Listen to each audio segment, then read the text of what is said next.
Hello, this is Dr. Jason Munsell. Computer glasses on. Hope you're doing well. I've been sort of under the weather today. I didn't even go into school / work. But I still owe you a lecture. And I'll be brief here.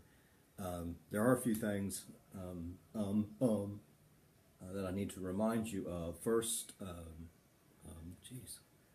I need to look back at some of the threads. I'm going to put a new thread up after this lecture, so that will be up. And remember to keep tweeting. Oh yeah, I think I emailed you about this, but I have put the grading matrix for the second paper up on KC, and also 2 examples of paper 2 that you all should read just to get a sense of what I'm wanting for this second paper. And you still have a little bit of time to do it, but just in case you did not remember, you're not keeping track of everything, this second paper is due, I can't remember off the top of my head. Where are we? Paper 2 is due not till after spring break. So I say Friday, end of the day Friday, March 24th in my inbox. So just email it to me like you did with the first paper. Oh, and by the way, speaking of the threads, I had a few students ask me about this. I'm keeping them open. And so if you haven't had a chance, you can go back and do this as asynchronous instead of synchronous. So hopefully, if you have not done them, you will spend the last week or so going through all of them, because this is a process. But speaking of process and speaking of the second paper, please know that I'm a little bit behind, but I'm going to get you some stuff on chapter 11 fairly soon and onward. And also, we got this week and the next week, but we do have a spring break that is Monday, March 6th through March the 10th. And I say here in the syllabus, if you don't go do something wild and crazy, please don't post racy pics of yourselves. That's bad. And I'm not a big fan of breaks for the week. And so I will likely still have some stuff up for you that week if you're so interested. Okay, so last time I was diving into the stuff on chapter 8 about personal relationships and computer-mediated support groups. Oh, and I got some other stuff on our KC shell that I'll tell you about here in a second. The main thing that I focused on, I talked about all this stuff, but I focused on some of these big benefits. So there is, again, this big idea that social support obviously is very, very important, and sometimes folks cannot get the support they need face-to-face. And so they go online, and there's lots of different support groups online. And so the first big benefit was you can have access to multiple perspectives. Second, lack of judgment. People online don't judge you as much. I get that. Sense of similarity that we talked about, convenience, and then these others. There is this idea that just writing or typing stuff out can be therapeutic, and you have some psychological distance because you're not right there. You can reflect on what you want to say instead of somebody just right there at that moment saying, what? Disclose. And then the last bit I thought was really interesting, and I'm going to mention this again just because, it's really interesting research. So we all know that stress is bad. Well, I mean, the fight or flight, yeah. It can be good, but cholesterol and cortisol, yeah, are psychological, physiological products of stress, and both have been linked to heart disease and strokes among individuals facing long-term stressful situations. And so the research provides an important empirical link between computer-mediated supportive communication and physical health outcomes. In other words, I went too far. Recent research suggests the act of sending affectionate messages and supporting online exchanges is related to reduced total cholesterol and reduced cortisol levels. So sending affectionate messages in supportive online exchanges is related to reduced total cholesterol levels and cortisol levels. So you don't even have to take your drugs or whatever you need to take. You can just send affectionate messages, get them and receive them. But that's, it's really interesting. So in other words, again, we need to fight this either or, that the best type of support is always going to be face-to-face. No way, Jose. There are a lot of benefits to having online support. Now, what I did not get to, I don't think, is some of the limitations. And so on page 143, they start talking about the disadvantages of computer-mediated support groups. Sometimes, people come and go. And so I think people come and go in face-to-face support groups as well. But it's perhaps easier to leave if you're on an online health group. It says that one problem is the relatively short membership that is seen in health-related groups. Participants often join online groups, communities, when they're initially worried about a health problem and then have been recently diagnosed, but then they leave after a few weeks. That might be one disadvantage. Also, lack of immediacy, as MC Hammer taught us. Can't touch this. So they talk about haptic communication, and so, you cannot hug people over the internet, and hugs are good. Hugs, not drugs. And so, supportive touch, you can't touch people.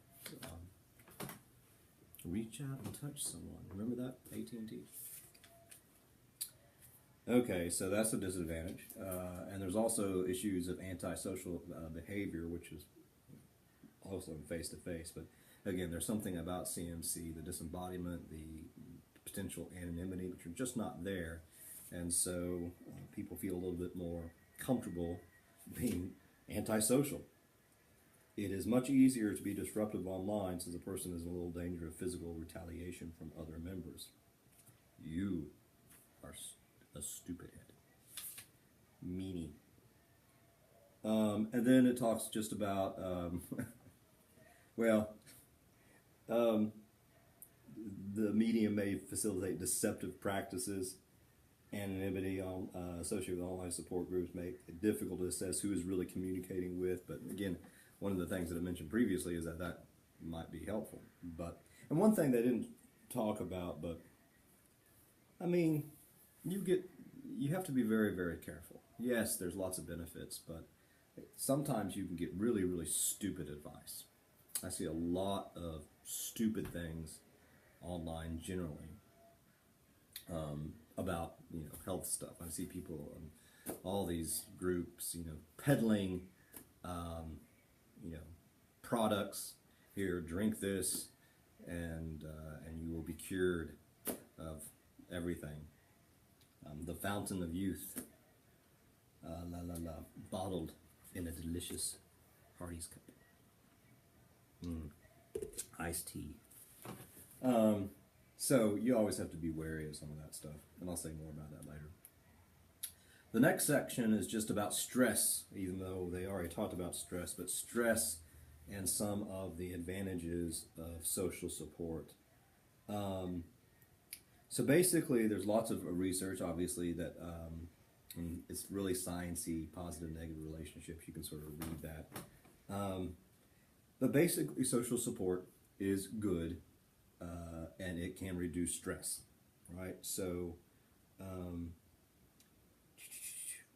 in terms of supportive communication, Shaw, Hawkins, McTavish, Pingree, and Gustafson found that insightful self-disclosure from a cancer support group had an impact on emotional well-being, though it did not affect self-reported physical health outcomes. Yeah, getting support online, if you're on cancer, it's not going to cure your cancer. It's not going but you might feel better about yourself.